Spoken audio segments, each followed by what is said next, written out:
Hello बच्चों, तो मैं आज लेकर आ गया हूँ मैट्रिक फाइनल परीक्षा 2024 का ऑब्जेक्टिव क्वेश्चन और बहुत ही वीवीआई सभी के सभी आज क्वेश्चन कराऊंगा। तो सभी के सभी क्वेश्चन वेरी इंपॉर्टेंट क्वेश्चन रहेगा और एनसीईआरटी किताब से ही लिया गया है क्वेश्चन। और एनसीईआरटी किताब से मेन जो पार्ट है उस पार्ट से आपको ये क्वेश्चन को लिया गया है। तो आज आप शुरू से अंत तक बने रहें और एनसीईआरटी किताब से ऑब्जेक्टिव क्वेश्चन वीवीआई चुनकर लिया गया है। तो देखो बच्चों, ये सभी के सभी क्वेश्चन आज कराऊंगा बहुत ही इजी वे में और सरल तरीका से बताऊंगा ताकि आप लोग को बोर्ड में अच्छे से लिख पाए और अच्छे मार्क्स लग पाए। तो देखो बच्चों, फर्स्ट क्वेश्चन क्या है। फर्स्ट क्वेश्चन कहा गया है कि sine 90 degree into tan 60 degree into cos 30 degree. इसमें ऑप्शन दे रखा है 1/2, 3/2, 2/3 और ऑप्शन में डी है 0 है। तो बच्चों आप लोग आपको बोर्ड में इस टाइप से क्वेश्चन पूछा जाएगा और बहुत ही वीवीआई क्वेश्चन यानी बहुत ही टॉप क्वेश्चन को मैंने इसको नोट बनाया हूँ और आप लोग को सामने बता रहा हूँ। तो देखो बच्चों, फर्स्ट क्वेश्चन को आप लोग जानते हैं तो अच्छी बात है। तो देखो बच्चों, साइन हमें 90 डिग्री का मान क्या होता है। तो देखो बच्चों, साइन 90 का मान होता है आपको 1 होता है, ओके, गुने टेन 60 का मान क्या होता है, √3 होता है, गुने कॉस 30 का मान क्या होता है, √3/2 होता है, ओके। तो देखो बच्चों, एक में √3 से गुना करेंगे तो क्या होगा, √3 होगा, गुने √3/1 2 है। तो देखो बच्चों, √3 में √3 से गुना करेंगे तो क्या होगा, √9 हो जाएगा, बट्टा क्या हो जाएगा, 2 हो जाएगा। तो 9 का वर्गमूल कितना होता है, 3 और 2 है तो 2। तो देखो बच्चों, 3/2 तो हमें क्या हो जाएगा, ऑप्शन बी जो हमारा जो हो जाएगा राइट आंसर हो जाएगा। तो इस टाइप से आप लोग को क्वेश्चन पूछा जाएगा, ओके बच्चों। नेक्स्ट क्वेश्चन क्या है, निम्नलिखित में कौन श्रेणी में है, यानी श्रेणी के रूप में पूछा गया है कि निम्नलिखित में कौन श्रेणी के रूप में है। तो बच्चों आप लोग समांतर श्रेणी के बारे में बहुत जानते हैं। ऐसा बात नहीं है कि समांतर श्रेणी किस प्रकार चलता है, समांतर श्रेणी का मतलब क्या होता है। तो देखो बच्चों, समांतर श्रेणी का मतलब कहा जाए यानी श्रेणी के रूप में, तो देखो बच्चों ऑप्शन ए में दे रखा है 0.4 दे रखा है, फिर क्या है 0.4, फिर है 0.44 और फिर 0.444 है। तो ये तो हमारा समांतर श्रेणी के रूप में है नहीं, क्योंकि जब भी बच्चों आपको 0.4, 0.44 इस टाइप से दे रखे तो वो समांतर श्रेणी के रूप में नहीं आएगा। अब बी क्या है, ऑप्शन 1 है, फिर डबल 1 है, फिर ट्रिपल 1 है, ये तो सीधा पता चला है कि ये तो है ही नहीं। फिर सी क्या है, सी में देखते हैं, सी में है हमारा बच्चों, देखिए सी है 2 से 4 है, 4 से 8 है, 8 से 16 है। तो देखिए बच्चों, ये यहाँ से यहाँ की अंतराल हमें क्या चल रहा है, 2 के, फिर यहाँ से यहाँ फिर कितना चल रहा है, 4 के चल रहा है। तो देखिए कभी 2 चल रहा है, कभी 4 चल रहा है, फिर यहाँ से यहाँ फिर क्या हो जाएगा 8। तो ये भी नहीं है, क्योंकि ये समांतर श्रेणी के रूप में नहीं है। समांतर श्रेणी का मतलब क्या होता है कि एकदम पद जो संख्या रहे वो पद संख्या बराबर काउंटिंग में चले। अब देखो बच्चों, इसको मिलाते हैं तो देखो बच्चों 0 से -4 है, ओके, और फिर -4 से -8 है, फिर -8 से -12 है। तो देखो बच्चों इस कैसे होगा, ये 0 से हमें 4 है, यानी यहाँ से है यहाँ पे 4 के अंतराल पर चल रहा है -4, फिर यहाँ से क्या है बच्चों -8 है, तो यहाँ से भी क्या चल रहा है, फिर माइनस यानी 4 के अंतराल पर चल रहा है, यानी 4 के अंतराल पर चल रहा है, फिर क्या है 12 है, तो फिर यहाँ क्या चल रहा है, फिर -4 का, ये हमारा समांतर श्रेणी के फॉर्म में आ रहा है। तो बच्चों आप लोग को इस टाइप से क्वेश्चन मिलेगा, तो ऑप्शन डी आपको राइट आंसर है, कोई दिक्कत नहीं है। अच्छा बच्चों, एक एग्जाम्पल देखिए, ये हमारा समांतर श्रेणी है, ये हमारा क्या हो जाएगा, समांतर श्रेणी के रूप में आ जाएगा। देखिए यहाँ पर 2 से 4 है, यानी 2 के अंतराल, यानी फिर क्या है 2 का अंतराल, फिर क्या है 2 का, यानी 2 2 के अंतराल पर चल रहा है। ये क्या है हमारा 4 4 के अंतराल पर चल रहा है। तो डी हमारा जो हो जाएगा सही आंसर हो जाएगा। चलिए नेक्स्ट क्वेश्चन चलते हैं।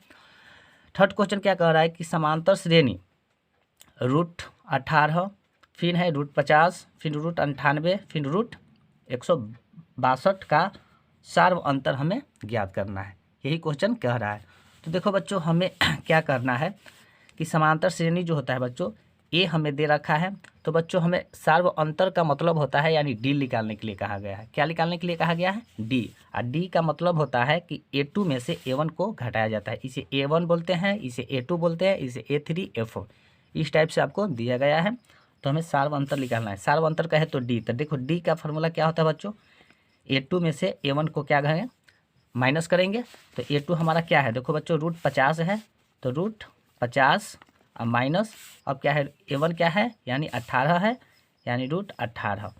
तो देखो बच्चों इसको तो ऐसे तो हम घटा नहीं सकते, तो इसे हम क्या करेंगे? अभाज्य गुणनखंड करेंगे। अभाज्य गुणनखंड का है तो इस टाइप से ऐसे करेंगे और 50 को इस प्रकार लिखेंगे। तो 2 हो जाएगा, तो ये हो जाएगा 25, फिर 5 से तो 5 ये हो जाएगा।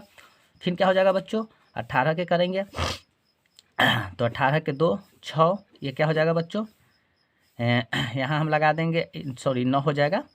और ये हमें 3 से 3, तो देखो बच्चों हमें 2 आया। यहाँ पर देखो एक आया हमें 50 क्या आया? 2 गुने 5 गुने 5 हो जाएगा। और एक आया हमें क्या हो जाएगा? एक हो जाएगा हमें 2 गुने 3 गुने 3 ये आया। तो देखो जो बच्चों इसमें जोड़ा ए लग रहा है, जोड़ा ए, जो जो जोड़ा लगेगा उसको बाहर कर देंगे, तो ये 5 अंडर रूट 2 हो जाएगा। इसमें बाहर करेंगे तो 3 बाहर हो जाएगा, तो 2 अंडर रूट में आ जाएगा। तो देखिए इधर है 5, इधर है 3, बाहर है, तो 5 में से 3 जाएगा तो क्या हो जाएगा? 2 अंडर रूट क्या हो जाएगा? 2 हो जाएगा। तो ऑप्शन में क्या आ जाएगा? ऑप्शन बी आपका इसमें सही आ जाएगा, कोई दिक्कत नहीं है। चलिए नेक्स्ट क्वेश्चन में चल रहे हैं बच्चों। नेक्स्ट क्वेश्चन क्या है? निम्नलिखित में से कौन अपरिमेय संख्या है? देखो बच्चों इस सबसे सिंपल क्वेश्चन है, निम्नलिखित में से कौन अपरिमेय संख्या है? तो जिसका जिसका वर्गमूल निकलता है वो परिमेय हो जाएगा, जिसका वर्गमूल नहीं निकलेगा वो अपरिमेय हो जाएगा। तो रूट 49 का वर्गमूल कितना होता है? 7 होता है। रूट 36 का 6 होता है। और इसमें तो है रूट 16 का 4 होगा, मगर रूट 27 का वर्गमूल नहीं निकलता है, तो सी आपको अपरिमेय संख्या हो जाएगा। कौन हो जाएगा? अपरिमेय संख्या हो जाएगा, कोई दिक्कत नहीं है। क्वेश्चन नंबर 5 क्या कह रहा है बच्चों कि वर्ग अंतराल 15 से 25 का वर्ग चिन्ह क्या होता है? तो बच्चों वर्ग चिन्ह निकालने के लिए बहुत ही आसान तरीका मैं आप लोग को बता रहा हूँ कि वर्ग चिन्ह कैसे निकाला जाता है। तो देखो बच्चों इस टाइप से आपको क्वेश्चन पूछा जाएगा, क्योंकि बहुत ही वीवीआई क्वेश्चन है।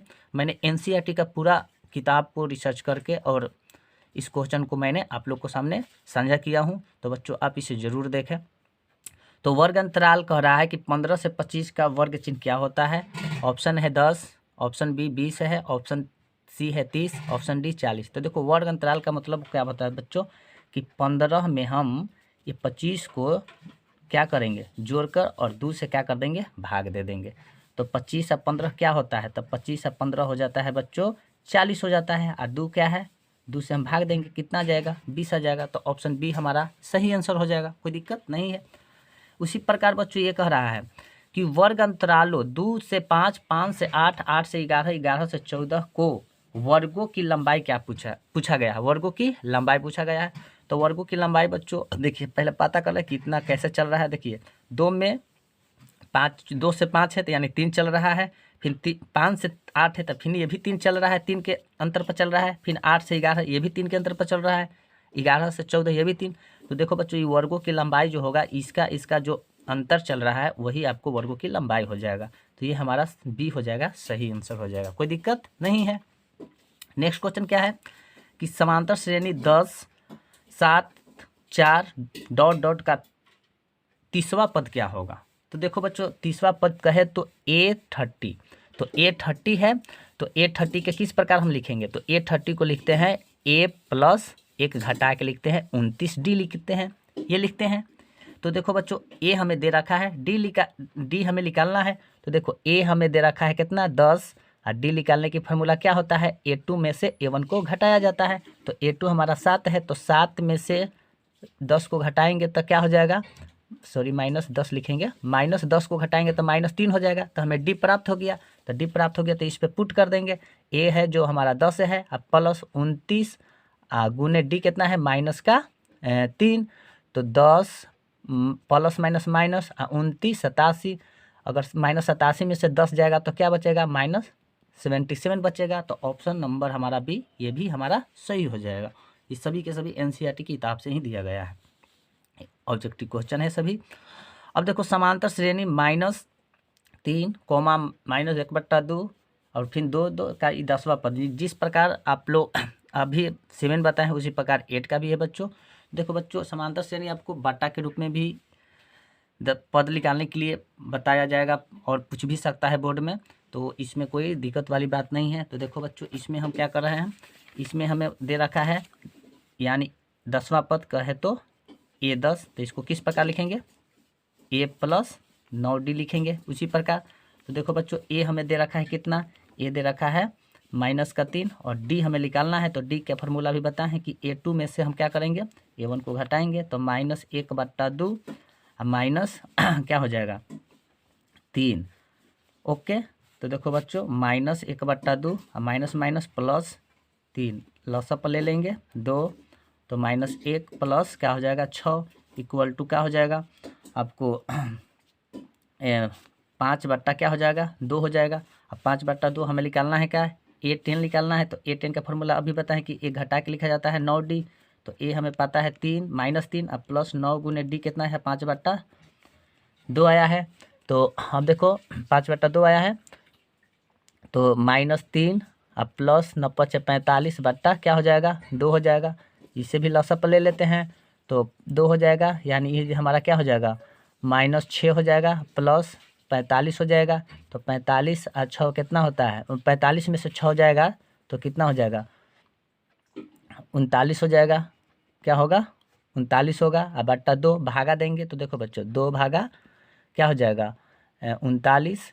तो एक बार में 2 यानी 1 क्या हो जाएगा 2 × 18 यानी 18 हो गया। 1 पॉइंट बैठाएंगे 0 यानी 19.5 हो जाएगा। तो इसमें ऑप्शन आपको कहीं 19.5 दे रखा है, वही आपका सही हो जाएगा। ऑप्शन नंबर A हमारा सही हो जाएगा। तो इस प्रकार हम 30वां पद 10वां पद और कोई पद निकाल सकते हैं, तो कोई दिक्कत नहीं है। नेक्स्ट क्वेश्चन क्या कर रहा है बच्चों, नेक्स्ट क्वेश्चन है कि बिंदुओं -3, -5 किस चतुर्थांश में स्थित है। तो देखो बच्चों, आप लोग को ये याद है करना है, ये हमारा चतुर्थांश है।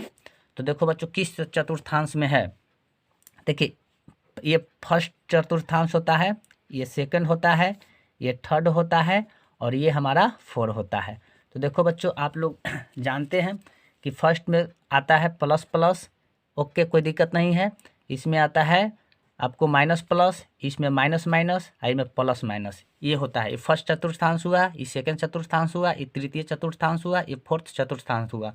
तो इसमें कहा गया है कि माइनस और यहाँ माइनस, तो ये -3 है और -5 है, तो ये कौन सा चतुर्थांश है, तो ये हमारा कंडीशन जो बता रहा है थर्ड चतुर्थांश में बता रहा है। माइनस माइनस है तो ये हमारा क्या हो जाएगा थर्ड। तो ट्रिपल पाई किधर है, तो देखिए इसमें A नहीं होगा, B नहीं होगा, यहाँ पे हमारा थर्ड कंडीशन को फॉलो कर रहा है, तो आपको C नंबर सही हो जाएगा, कोई दिक्कत नहीं है। आगे चलते हैं बच्चों, नेक्स्ट क्वेश्चन। बहुत अच्छे क्वेश्चन को मैंने आप लोग को सामने लाया हूँ बच्चों। अब ये क्वेश्चन क्या कह रहा है कि यदि √2 cos थीटा बराबर 1 हो तो थीटा का मान हमें ज्ञात करना है, यानी थीटा का मान हमें इसमें ज्ञात करना है बच्चों। तो थीटा का मान किस प्रकार ज्ञात करेंगे, तो देखो बच्चों बहुत ही आसान क्वेश्चन है ये। देखिए ये हमारा कह रहा है कि √2 cos थीटा बराबर 1 है, ओके बराबर 1 है।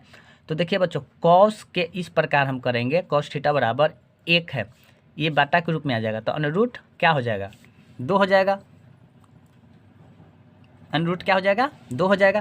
तो cos थीटा बराबर 1/√, तो 1/√2 किसका मान होता है, तो cos 45 के होता है। कितना होता है, किसका होता है, cos 45 डिग्री का मान होता है, 1/√2 होता है, कोई दिक्कत नहीं है। तो देखो बच्चों cos थीटा बराबर cos 45 डिग्री, तो cos से cos खत्म, तो थीटा का मान क्या आ जाएगा 45 डिग्री। तो ऑप्शन नंबर B हमारा जो बच्चों हो जाएगा सही हो जाएगा, कोई दिक्कत नहीं है। तो बच्चों आप लोग को इतना ही क्वेश्चन आप लोग के सामने भी क्वेश्चन को बताया था, इतना में आपको 100% ये क्वेश्चन पूछा जाएगा। तो बच्चों अगर वीडियो अच्छा लगा हो तो लाइक सब्सक्राइब एंड शेयर जरूर करें और अपने दोस्तों के साथ अधिक से अधिक शेयर करें ताकि वो भी कुछ सीख पाए। तो बच्चों टेक केयर, ध्यानपूर्वक तैयारी कीजिए।